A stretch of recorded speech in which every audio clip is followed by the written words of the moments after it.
Today we're going to have a short 15-minute webinar describing the new security and data management features in our GeoGraphix 2019.2 release. Now this release will be out in about, well, actually maybe a couple weeks now. So it's very, it'll be out by the end of the month.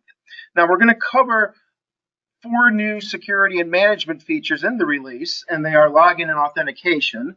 And this is how we know that you are you when you're in a GeoGraphix project. The ability of an administrator to assign roles and permissions to users in the project. We'll review some of the new reporting tools around importing data. So these tools are quite powerful, and I think you'll like them a lot. And we're also going to go over protecting your interpretive data using private source names. And so the interpretive data would be like your formation picks and your fault cuts that you're picking every day. And we can protect those now from being accidentally overwritten using a private source that only you can use. So let's get started. So the first thing we're going to do is move into a tool called SAPiece Central. SAP has a tool just like the other database vendors, Oracle and Microsoft. And the tool, and I'll just bring it up here, so it looks like this. Now this tool is actually installed with every installation of GeoGraphix. So it's already on your machine. It's in your GeoGraphix SQL Anywhere 17 bin64 directory. You can go ahead and create a shortcut to that and put it on your desktop. And then what this tool does is it allows you to connect to a GeoGraphix project and assign roles and permissions to different users inside the project itself. Now, the tool also has a great deal of feature functionality for a database administrator, and it's really similar to Microsoft SQL Management Studio or tool for Oracle developers, if any of you have used those type of tools. So besides the fact that it has a great deal of capability, the capability that we're concerned with is really easy to do. So we'll go ahead and connect to the database now. And you just connect here.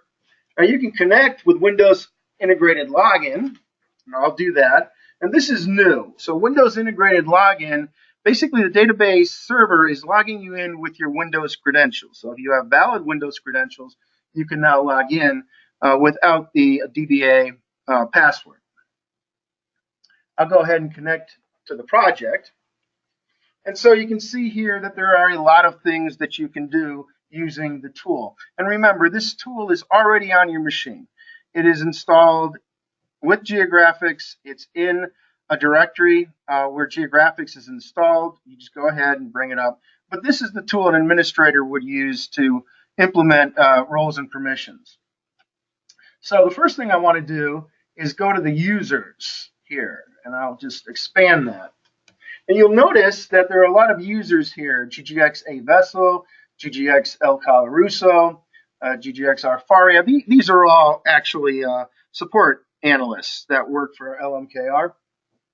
When you log in to a GeoGraphix project, the database server is going to allow you to log in using your Windows AD credentials. So those are your credentials in Active Directory. The database server, the first time you log in, will create a user for you. So it'll be GGX _ A Vessel. A Vessel is just the user ID that you have in your Active Directory. So basically, it's your Windows user ID. Once these users are created, every time you log into GeoGraphix afterwards, all the connections that you make to GeoGraphix, the database server via the applications, are all linked to your user ID. So that's how we know that you are in the project. Now, if you want to administer, for instance, give somebody the right to import data into the project, and I'll just do it here. I'm actually on a cloud machine, so that's why the name's a little bit odd. But I'll go down here, and I will grant myself a role. In fact, what I'm going to do is I'm going to go right here and I'm going to revoke that role. Everybody has the import role. So when 2019.2 comes out and you all install it, nothing changes. So you have exactly the same rights and permissions that you've always had. The only way that those permissions can be revoked is if an administrator comes into this tool and revokes those permissions. For many of you, especially for those of you that are working in small shops, or maybe you're a consultant, you're never going to have to worry about this kind of stuff because basically everything will work exactly the same as it did before.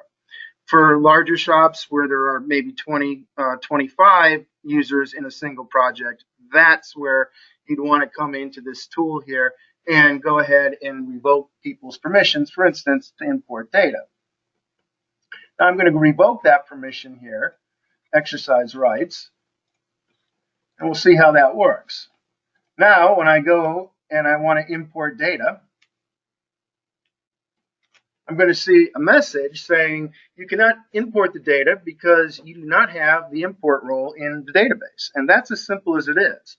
So what the import rule allows you to do is either grant or revoke the rights to import bulk data. And this would be data via our DEF CON, so IHS 298, 297, drilling info data, ASCII 4 data, large imports, as well as importing data through the spreadsheet, or importing multi-well LAS imports. If you do not have this role or it's revoked, you will not be able to do that. And a lot of folks just want maybe a single senior geotech or database administrator to import the data into the project. And this is just a way that you can prevent folks from accidentally importing things and data into the project that blows your extents or causes other problems. Same way here, if I were to go to wells and I wanted to delete some data, I can't. So if I want to delete a table's worth of data here, I can't do that. So the import role has sort of a lot of power, right? If you revoke the import role, that particular user can't do much when it comes to importing data or deleting data from the project. That the person can certainly work normally. They can go into X section, they can create their own picks, but what they can't do is delete data in bulk or import data in bulk inside the project because they don't have that role or permission inside the database itself. So let's go back to SAPiece Central here. And I'll click on myself. I'm going to go ahead and grant myself that role again. Say yes. And now when I go and try to import data, it will work.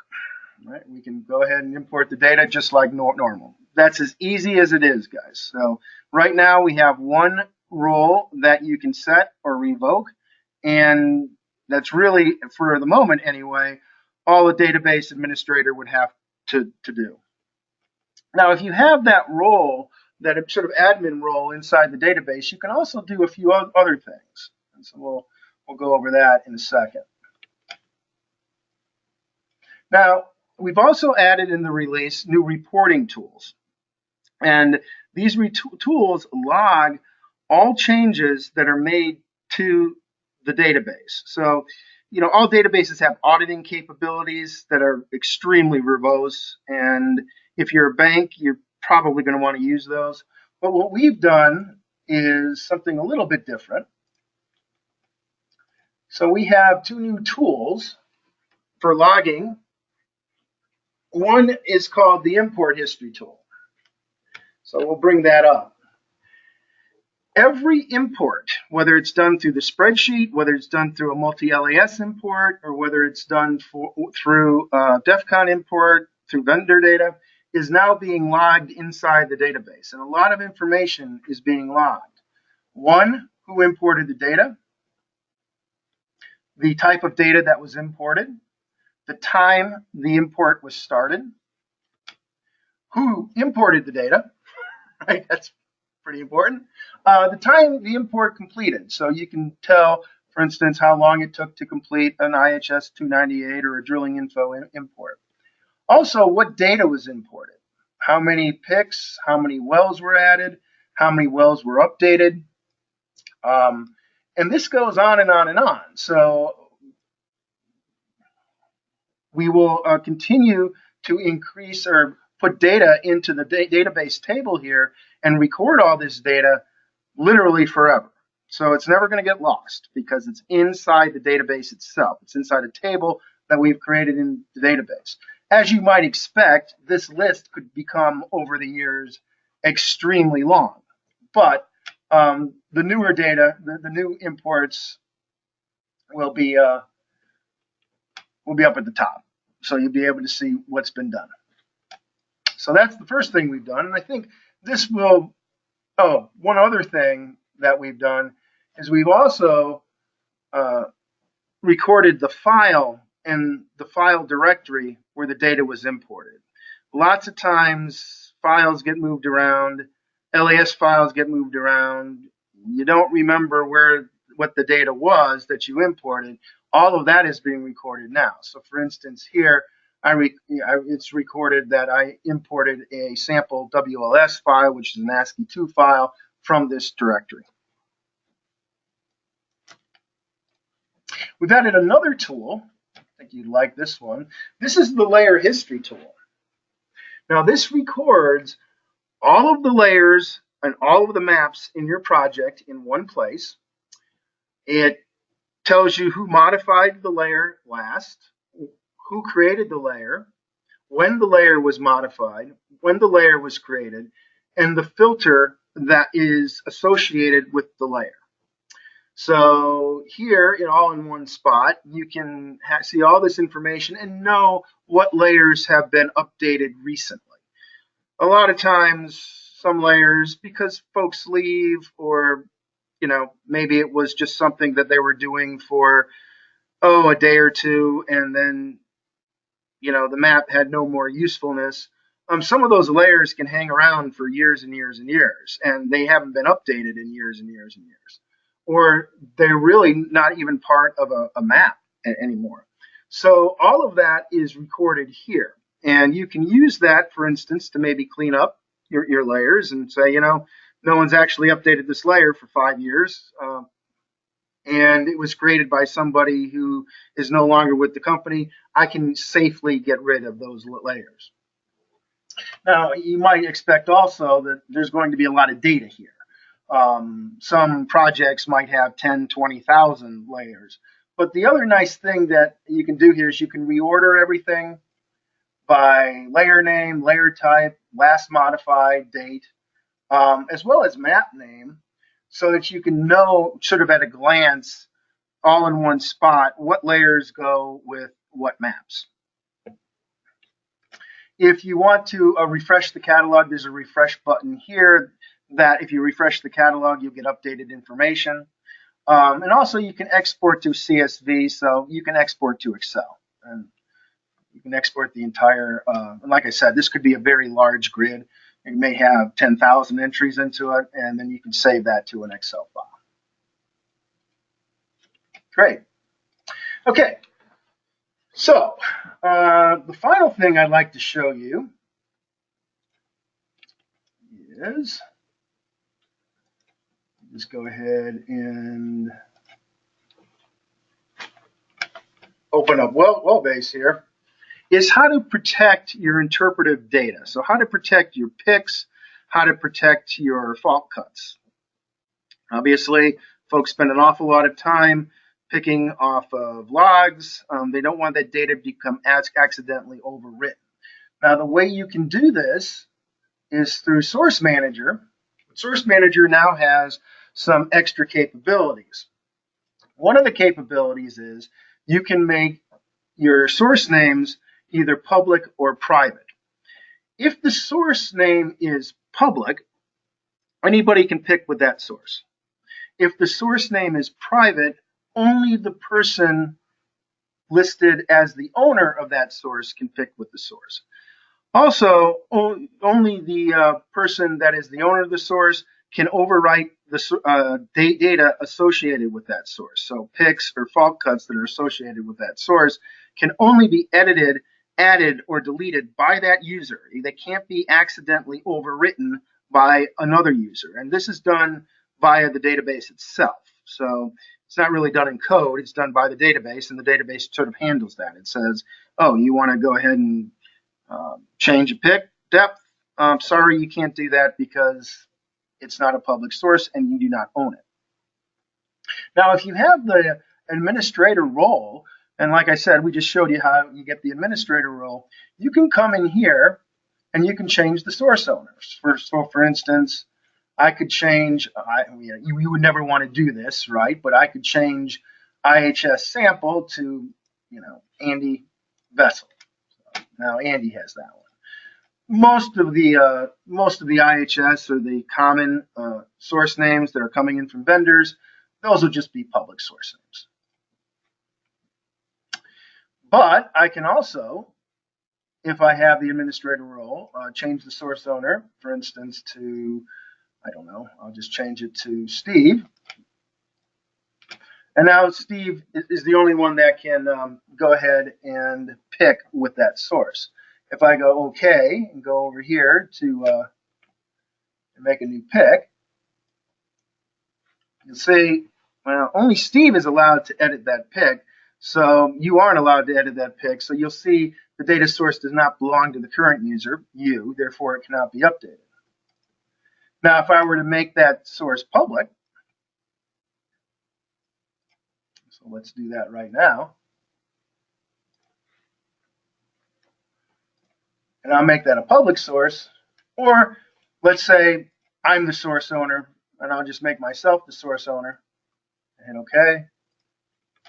Now when I move the pick, it allows me to do it.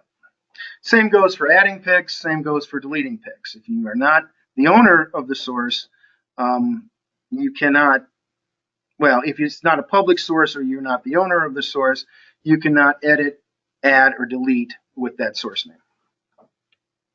Only people who are administrators, so for instance, have that role that I showed you just a while ago, are able to change ownership.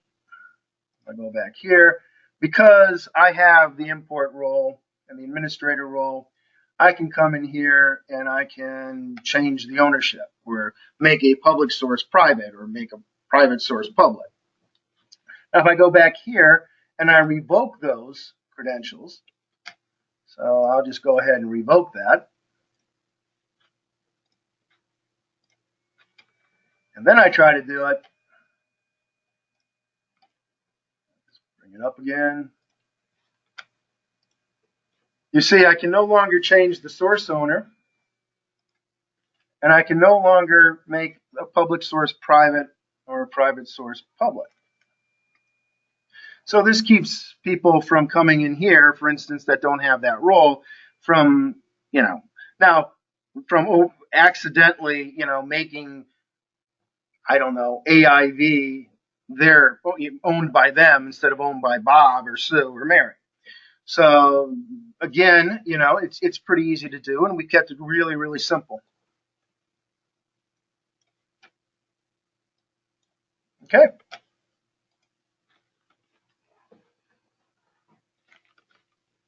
So that is the extent right now of the security features that will be coming out in our 2019-2 release later on this month.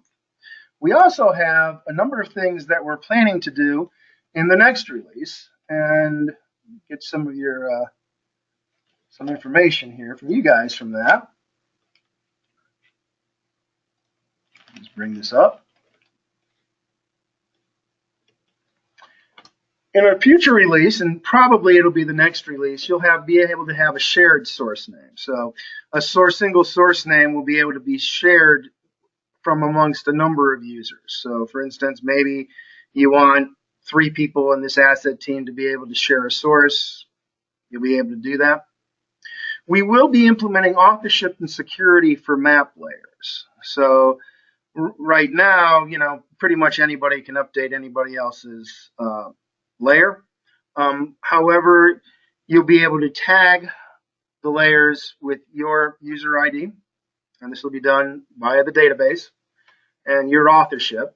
And what it'll do is it'll prevent other people, if you do that, right? If you do that, it'll prevent other people from updating the layer and accidentally. And then we're also going to have distinct database roles for some common workflows.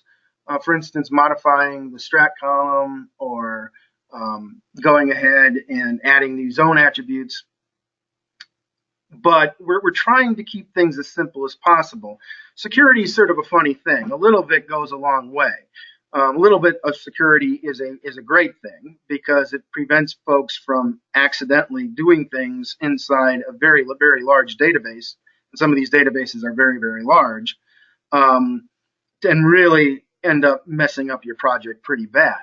However, a lot of security has some negative effects too because it prevents folks from being able to share and collaborate in a multi-user environment. So we're trying to balance that. And I think these, in our future releases, these are things that everybody will like. We could go even further than that, and depending on user input, we may. But right now, this is what we have planned. So thank you all for attending today's webinar on the new security features in GeoGraphix 2019.